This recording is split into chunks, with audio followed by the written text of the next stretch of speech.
ownership. So if you want to go around and after we do their analysis, talk about areas that you want to improve or reflect upon. Mr. Ward? One area that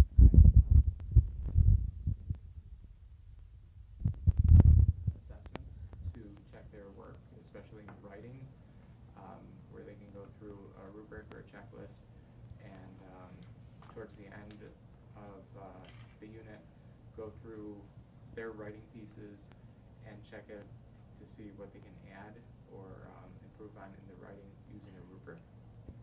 And one thing that I'd like to improve on for next year is using more small groups with lessons, especially in writing and math, where they're not so prevalent. And it's just going to take a little bit more planning and preparation to do this. But I think it's a reasonable goal that I can meet for next year. Mrs. Clancy? Area I think that I improved on this year was the student-to-student interaction. I've done a lot more when students are talking amongst each other, explaining things to each other. So, and I've noticed that there's a higher level of success, and that the kids sometimes even set a higher level of expectations for themselves when they're interacting with each other. The area I'd like to work on is the questioning and the discussion techniques domain. I'd like to have kids asking more questions themselves during a lesson, posing questions to the other students, and I would like to use more open type questions to help to assess the learning.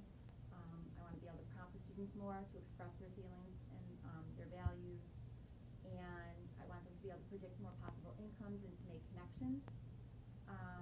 And I want to keep this in my mind that I want to try to remember that I'm the modeling in the classroom, and that by me modeling it's a process that the students will then use for themselves. So by me modeling, this will hopefully be something that the students will catch on to and then use themselves. Mrs. Garrett? One way I feel I've grown this year was through the students choosing their own groups and the cooperative lessons that we've done. And I think transitioning from activity to activity, giving them the instructions and having them take ownership of who they're with, completing the tasks and assessing each other has gone well this year. Next year I want to focus more on the student-derived questions, the students coming up with their own questions, wondering, you know, I still wonder after a topic, and seeing where they go with that, as well as my questioning I'd like to improve on as well. Mrs. Dowell?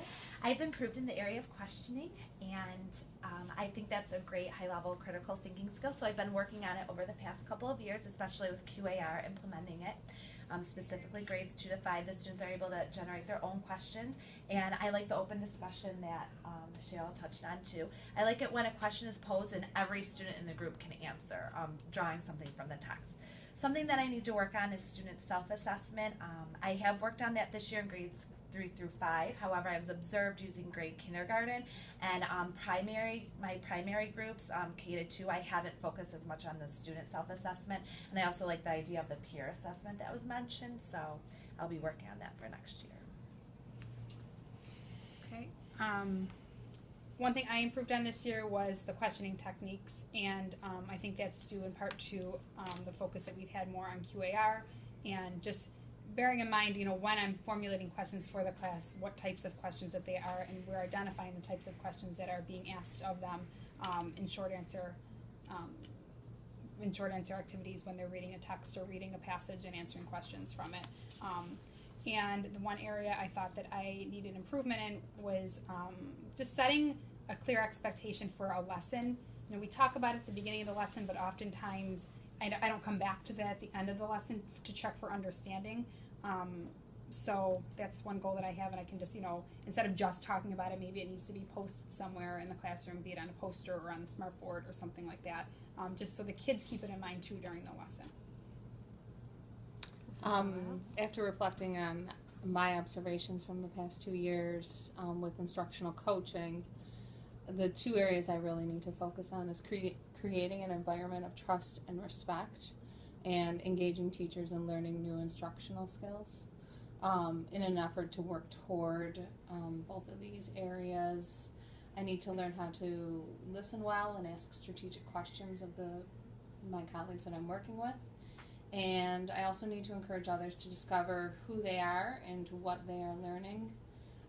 Coaching helps those being coached grow more confident in leading and learning more about the curriculum they're working with. Just like Marnie, I am an instructional coach, so I have a rubric that's just like everyone else's, but it's focused on the instructional coaching piece. And one area of growth that both Marnie and I had actually talked about was providing choice to teachers through the menu. And then after Nashville and seeing Jim Knight, threw out another idea of coaching, which is using video. So I have a couple people involved in that this year. And then after reflecting on my observations, areas to focus are building relationships and setting goals for acquiring new instructional skills across the buildings. I believe I can best support this by continuing my own learning around coaching, trying new coaching strategies, and adding to my knowledge base of those instructional strategies, thinking about partnership principles and opportunities to engage teachers in professional learning by using goal setting. So having time to have those conversations where we're thinking about what do the teachers want to learn more about and setting goals around that, focusing on listening and asking questions, not always looking for an answer, but looking to create those professional learning opportunities with teachers. One of the things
and find creative ways to have them choose their groupings when they're working in cooperative groups. An area that where I have shown growth is student participation. Over the years I've noticed that I've learned and worked hard to try to empower students to take ownership over their own learning, and that I don't necessarily always have to be on the stage for them to learn. It doesn't have to be always me talking, and that the most powerful learning comes when we support that.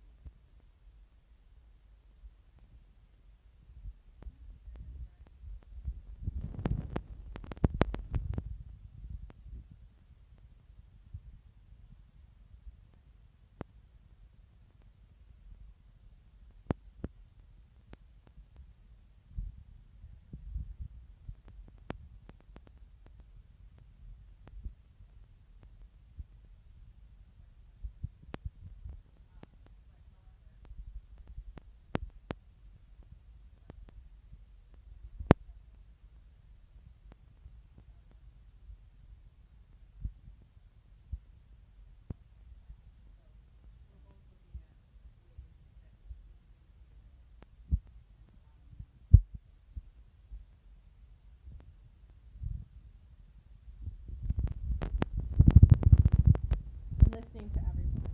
This is self-assessment and self-reflection, which is one of the areas that I have been talking to staff about mostly in our post-observation conferences, because I feel that's just an area as a whole that we can all improve upon. Sort of ties in with the Leader in Me that we're doing to begin with the end in mind. So if you're assessing yourself and knowing what your strengths and weaknesses are, it gives you clear direction as to where you want to head. And I think it's just as powerful for students as adults. So hopefully that will be an area to focus on. And I realize that's hard, especially in our components of our evaluations. Getting from that effective to that highly effective is all student-centered and student driven. And it's sometimes hard, as you said, Erin, with the control. And it takes a while to train students to get to that point. But as I've seen, like in Mr. Ward's classroom, I know I observed a lesson in his classroom, and that whole self-assessment piece through the writing process, it was amazing what 5-year-olds could do and how they were trained. And it took a while to get them to that point, but the benefits that you were seeing were truly remarkable, and the work then that the students were producing was remarkable as well for that age level.